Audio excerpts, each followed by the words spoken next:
Guys welcome back to my channel. আজকে নতুন ভিডিওতে আপনাদের সবাইকে স্বাগতম। আজকের ভিডিওটি হবে আমরা কিভাবে আমাদের যে ফেসবুক আইডি ব্যান হয়ে গেলে আমরা কিভাবে সেটা ব্যাক আনতে পারবো। আমাদের অনেকের রিসেন্টলি অনেকের আইডি আপনার ফেসবুক আইডি ব্যান হয়ে গেছে, আমারটাও ব্যান হয়ে গেছিল। তো আমি আমার আইডিটা কিভাবে ফেরত আনলাম বা আমি আমার আইডিটা কিভাবে ব্যাক আনলাম এটার প্রসেসটা আপনাদের জানাবো।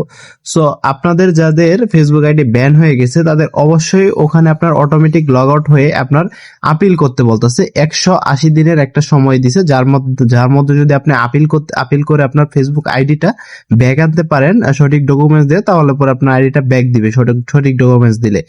আর যদি আপনি 180 দিনের ভিতরে তাদের কাছে কোনো ডকুমেন্ট না দেন, সেই ক্ষেত্রে আপনার আইডিটা তারা ডিসেবল করে দিবে বা আইডিটা বাদ করে দিবে। সেই ক্ষেত্রে আপনাদের কি করতে হবে, আপনাদের আপিলে যাইতে হবে। আপিলে যাওয়ার পরে ফার্স্টে আপনার হলো যে কি দিতে হবে, আপনার একটা ছবি দিতে হবে, যে আপনার প্রোফাইলে যে ছবি ছিল বা আপনার রিসেন্টলি যারা ছবি দিছিলেন আপনার নিজের ছবিটা আপনি ইউজ করবেন, যাতে তারা মনে করে যে আপনার এটা রিয়েল আইডি, ভ্যালিড আইডি।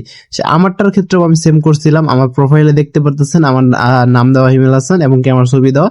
এইভাবে আমার হলো আমি একটা আমার ছবি তুলে সুন্দর করে ছবি তুলে আপলোড দিছি। দেন হলো আপনার নিচে একটা আছে যে আপনার আপলোড দেওয়ার পরে আরেকটা অপশন আসবে যে আইডি কার্ড আপনার আপলোড দিতে হবে, ন্যাশনাল আইডি কার্ড বা ড্রাইভিং লাইসেন্স বা যে কোনো একটা কিছু।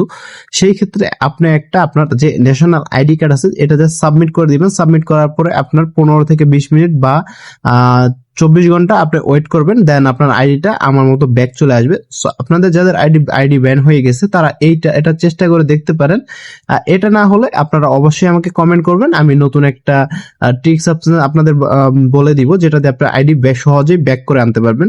সো আজকের ভিডিওটি এই পর্যন্তই। যাদের আমার ভিডিওটি ভালো লাগলে অবশ্যই লাইক করবেন, লাইক করে চ্যানেলের পাশে থাকবেন এবং কি একটা সাবস্ক্রাইব করে দিবেন।